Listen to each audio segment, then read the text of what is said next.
Just like people, when a mower gets a bit of age on it, sometimes things don't work like they used to. This happens to most everything, so this should not be a surprise to anyone. The only difference is that on a lawnmower, you should be able to figure out what's wrong with it and hopefully fix it or at least get it working better. Unfortunately, it's easier said than done, and this Honda mower is a great example of that very statement. In today's video, we're going to be looking at this Honda lawnmower. And the problem is that we want to put it up for sale, but there are a few more items we need to address before we do. So in the last video, we fixed a couple of the problems that it had, but left one alone, and that is the speed selector for the self-propel. There's also a problem with the recoil, along with other general maintenance items to take care of. And after that, and a long test run, it should be ready to be put up for sale. But the main goal for this video is finding out why the selector level is very tough to move.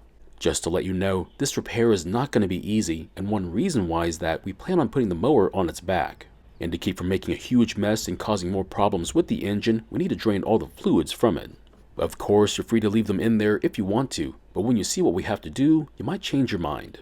Now, to keep from damaging the plastics on top of the engine, we'll be taking them off. However, that's when we find our first problem with these Honda engines, and that is a stuck nut for the recoil.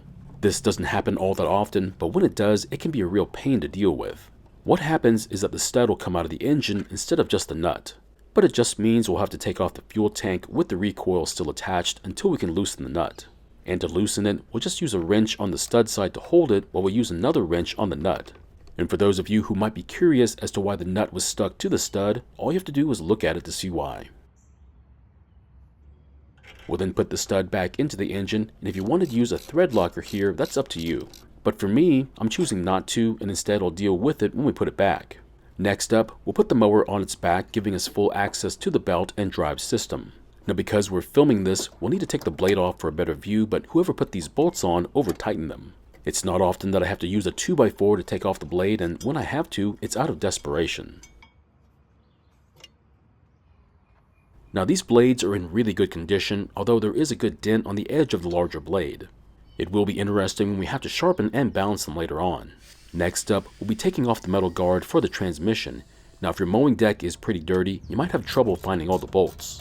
You might also have to use some kind of spray lubricant to keep from breaking them if they're stuck.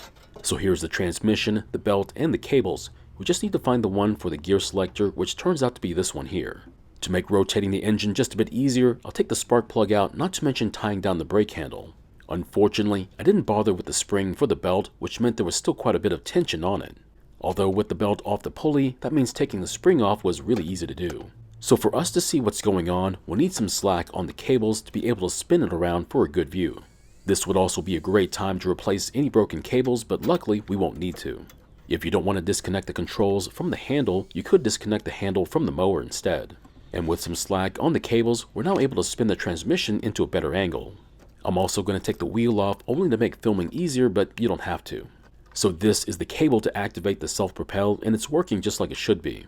But what we need to look at is right next to it, and it's a bit tough to see, so we'll give it a quick cleaning. So it appears the lever for the speed selector is made out of plastic. What we need to do now is disconnect the cable from it and see how it's working. What we're doing is finding out if the lever is the problem or if the cable is to blame. To remove the cable, there are two large screws that hold it to the transmission. And with them gone, we can then work the cable in its end from the lever.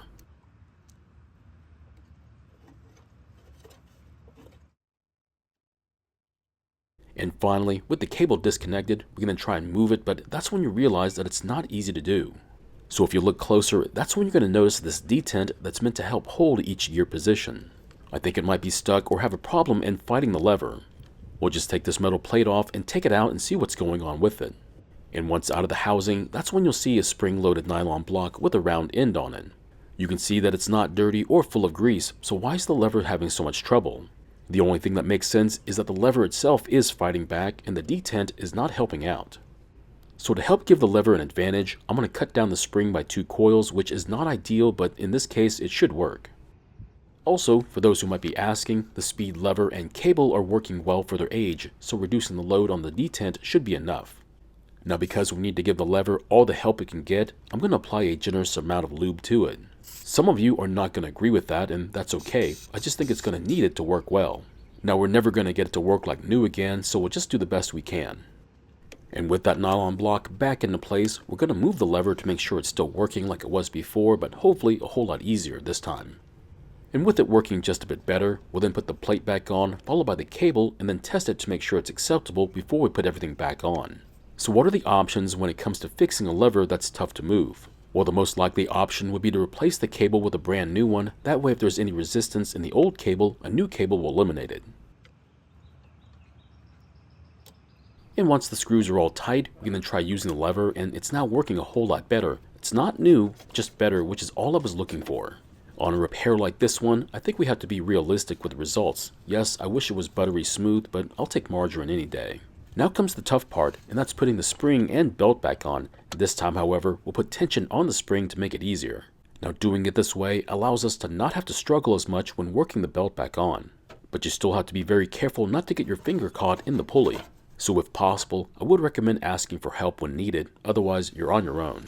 And once the belt is back on the pulley, we can then replace the metal cover. Don't try to use the mower without it because you could end up damaging the transmission. So I did end up sharpening and balancing the blades off camera, and surprisingly, they were already balanced even before the sharpening. Now, if your blades are dull and you aren't able to sharpen them, try asking someone you know if they can do it for you. That way, you'll save money not having to replace them. This would also be a fantastic time to service your wheels if you haven't already done it. I already serviced these wheels some time ago and they're still good for another season. However, you can do it as often as you feel like. Once that wheel is back on, we can then flip the mower back on its wheels and put the mower back together again. This is when we need to talk about that recoil and all its problems. So what happened with this one is that the metal eyelet came loose, allowing the rope to cut into the plastic. Not only that, but it turns out one of the starter pawls was also missing as well. And because of the extent of the damage, not to mention the cost, we're just going to replace it with one from a parts mower instead. Now the funny part is that there are so many problems with these recoils that the new replacements are extremely cheap. So there's almost no reason not to just replace it versus trying to fix it. We'll then put the fluids back into the mower, starting with fresh 100% gasoline with no ethanol, and then follow it up with some engine oil. Now some consumers would tell you to buy only this or that oil because of reasons. But to be honest, put whatever oil you want in there because it is your project to take care of. And once we're done carefully adding oil to the engine, we'll want to check the oil level, and once we know it's not overfilled, we'll start the engine up.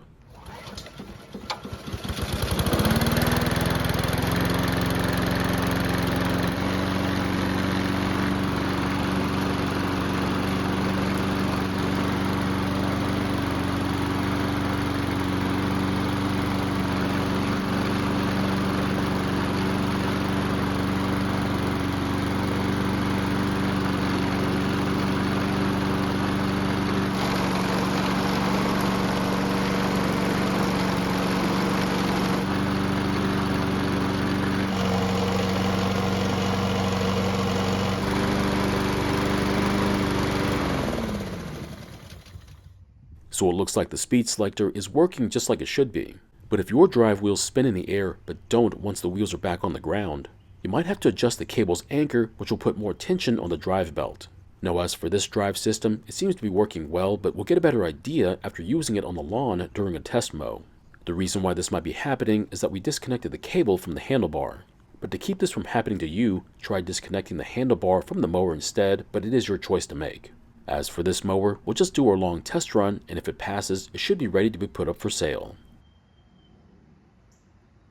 So my question is, do you think it was worth all that trouble to get the lever for the speed selector working again? Or should I have just kept it in second gear and sold it as is as a single speed mower instead?